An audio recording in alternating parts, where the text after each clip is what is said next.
नमस्कार। मैं दीपक पांडे, राष्ट्रीय प्रवक्ता भारतीय आजाद मंच। आज बड़े स्तर पर समूचे देश में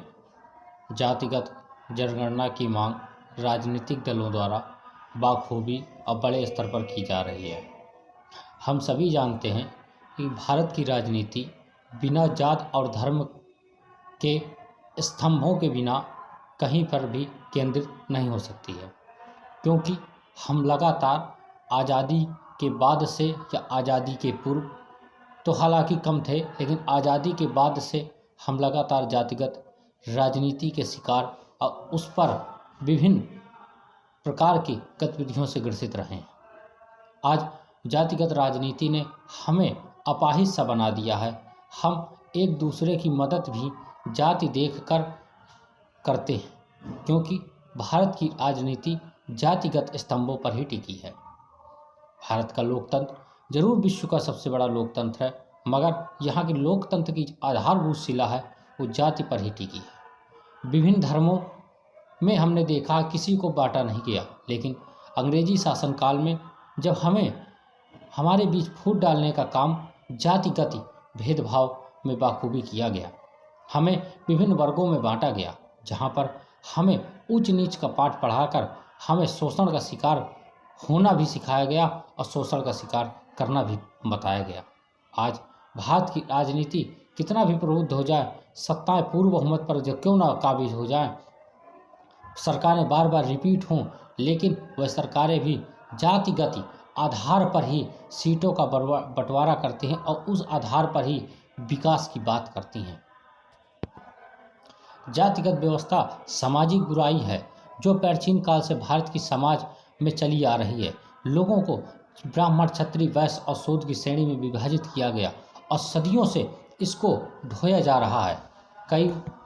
वर्षों से लोगों ने इसकी आलोचना करते रहे हैं, लेकिन फिर भी कई सामाजिक राजनीतिक मतभेदों में इसकी व्यवस्था को मजबूत पकड़ कर रखा है। इसके कई प्रयास किए गए, लेकिन जातिगत व्यवस्था असाधारण एवं परिवर्तन रूप लाए गए, लेकिन इसकी मान्यताएं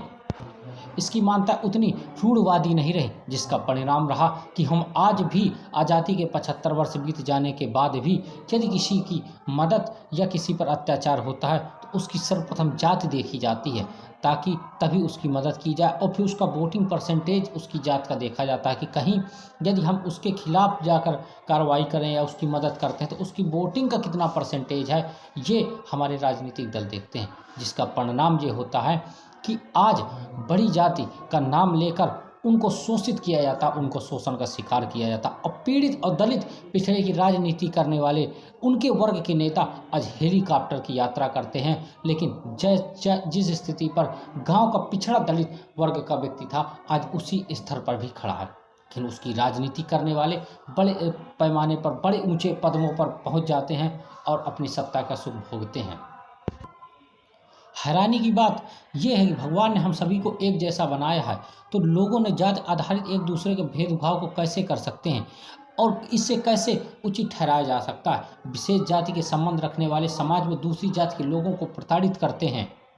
और आज समय की मांग है कि हम जातिगत राजनीति से ऊपर उठकर जातिवाद की बुराइयों को निपटाना बहुत ही जरूरी है, और ये सही समय है कि हम सभी को इसकी राजनीति से उजर हटकर विकास और विकसित देश की राजनीति करनी चाहिए। हम जातिगत राजनीति के खिलाफ हैं, लेकिन यदि आर्थिक स्थिति पर जातिगत जनगणना की जाए तो हम उसके फेवर में और उसके पक्ष में रहकर बात करेंगे, क्योंकि आर्थिक स्थिति आज बहुत सी जातियों की और बहुत से लोगों की इतनी खराब हो चुकी हैं कि वो 2 वक्त की रोटी अपने बच्चों को पेट भी नहीं भर पा रहे। इसलिए हम आर्थिक आधार पर जातिगत जनगणना की मांग करते हैं इस सरकार से, ताकि आर्थिक स्थिति पर जनगणना होने पर हम गरीबों को उनकी योजनाओं का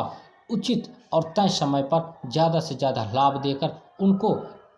गरीबी रेखा से ऊपर खड़ा कर सकें। भारतीय आज़ाद मंच जातिगत जनगणना के खिलाफ है, और भारतीय आज़ाद मंच आर्थिक स्थिति पर यदि जनगणना होती है सरकार के फेवर में है और सरकार के पक्ष में है। जय हिंद, जय भारत, जय आज़ाद।